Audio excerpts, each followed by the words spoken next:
Welcome to today's Shoebox floppy. Oh, what the hell is on my disc? Oh, I haven't showed you the discs, have I? Wait a second. Look at them. Absolute beauties, aren't they? I've actually got 3 discs today because why not? You know, I think these discs, some of them are lacking in content, so we'll see what's on them anyway. This is disc number 1, and this is the disc with Reset SBE, Cleanup, and anything else on the front. And this is the contents of the said disc. And we've got an Autoexec.bat. Let's take a look at that to start with. I always like looking at the setup and configuration files for DOS. Let's see what I was doing back in 97 or whenever this was made. I was settings for Sound Blaster.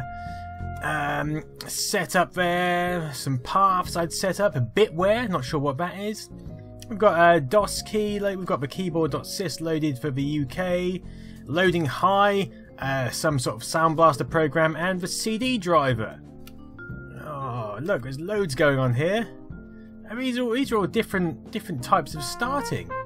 I've obviously got a go-to config there, which then asks the user for which startup they want, and then it picks the relevant startup. Very advanced batch file battery going on.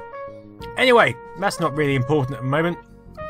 I've also got these Comm Files, which I think are probably programs I made and then compiled. So bench. Oh my god, it's a benchmark program. I've made a benchmark program. I think I remember doing this. Let me speed it up, because otherwise we'll be here forever. Luckily I'm using DOSBox.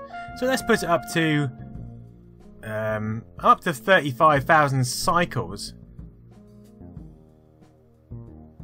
Apparently that's slow.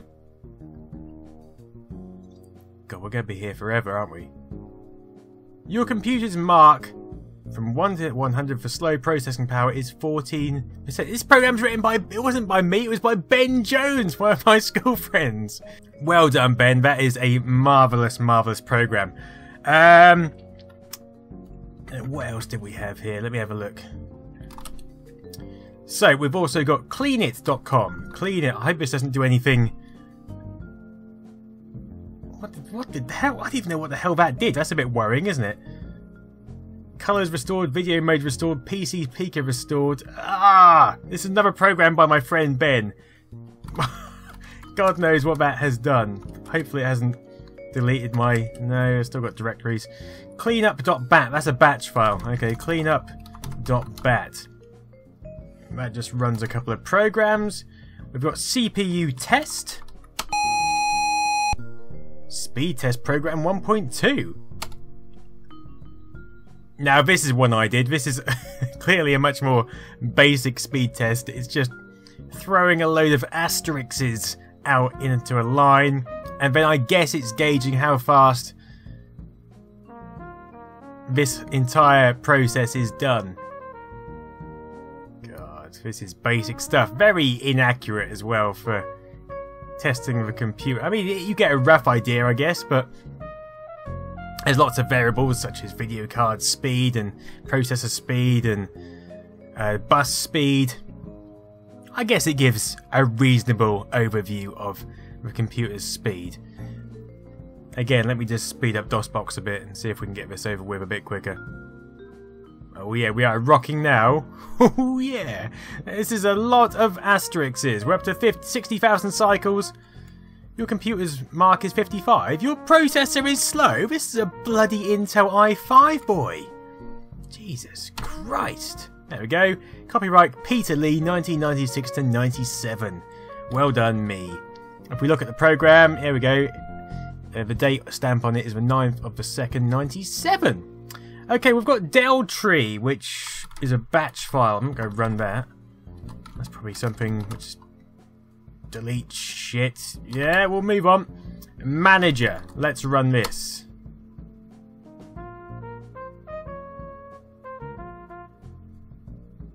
Okay, it's booted into Windows. Okay, it's booted us into Windows. Oh. Yeah, let's get out of here.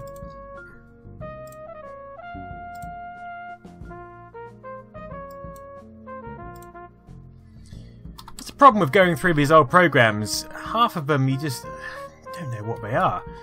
Reset SB probably resets the Sound Blaster when it's, because sometimes the sound cards used to hang with like a tone, and I think reset SB just clears all the buffers and stops it from going. Run CLN. This is a cleanup program I've written by PAL Productions 1996. That was the company I envisaged back in the mid-90s for myself. And we've got shortcut.exe, which starts Windows again and throws an error, and we'll exit again.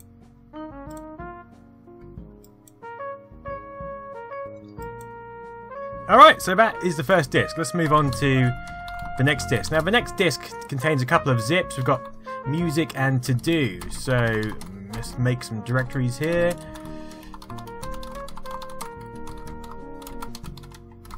Let's go to music. It's pk on zip, music.zip.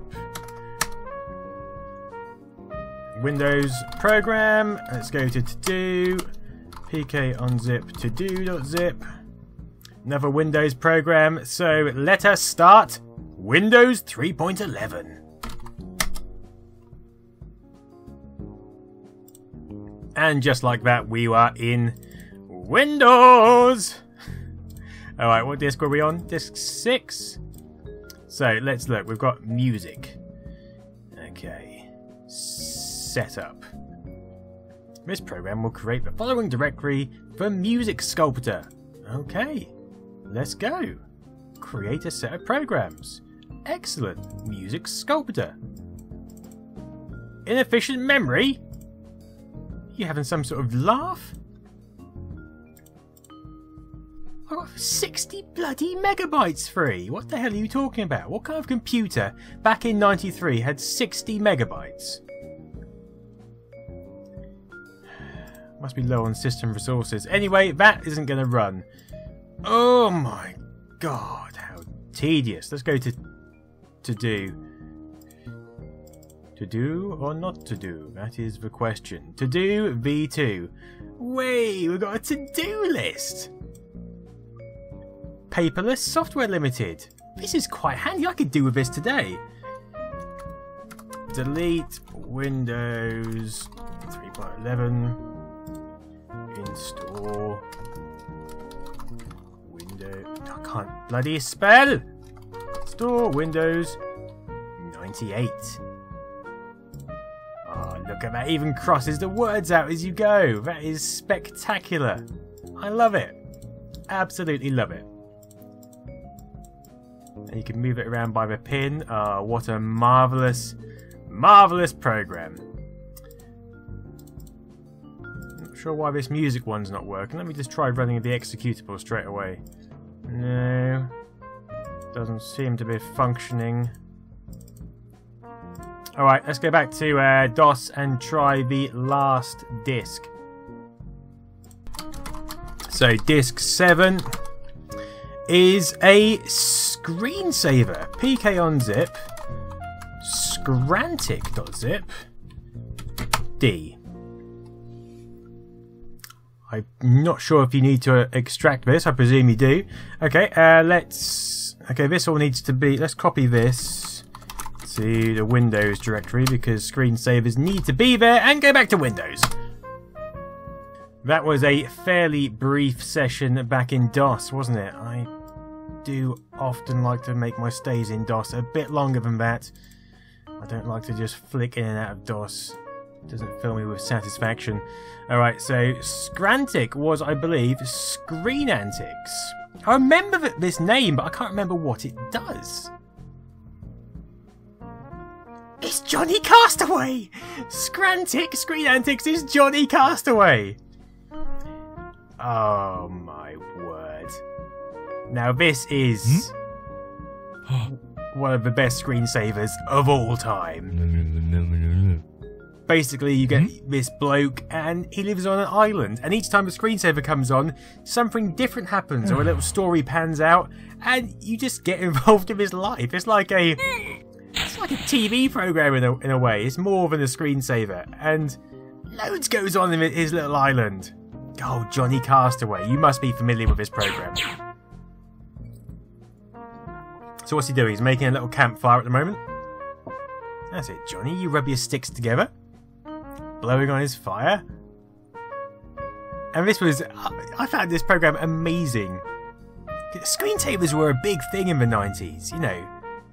It wasn't just like something that blacks out your screen. Oh, we've got a screensaver. We don't even need them now anyway, but back then it was... People were racing to create better screensavers, and there was loads of them. There was a massive abundance of them because they were just doing different quirky things. Ah, your fire's gone out, Johnny. Poor Johnny Castaway. What are you gonna do now? I've been working on the railroads. Let's see what setup options we've got. Okay, so you can change the time of the day. Let's change the time of the day to... let's make it nighttime. Midnight.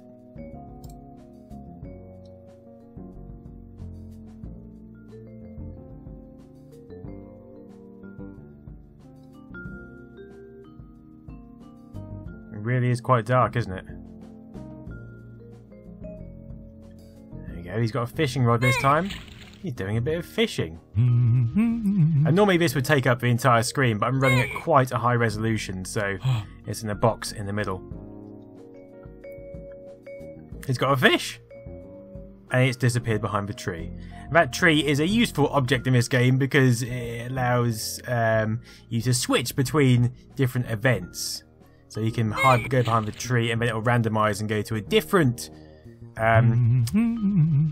animation period.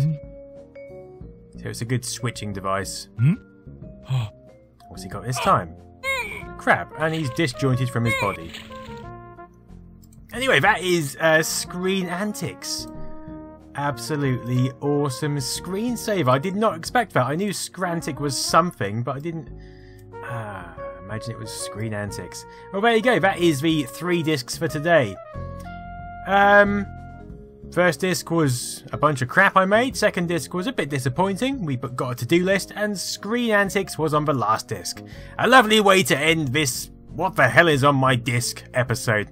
Thanks for joining me, and I'll see you again next time, hopefully. Goodbye.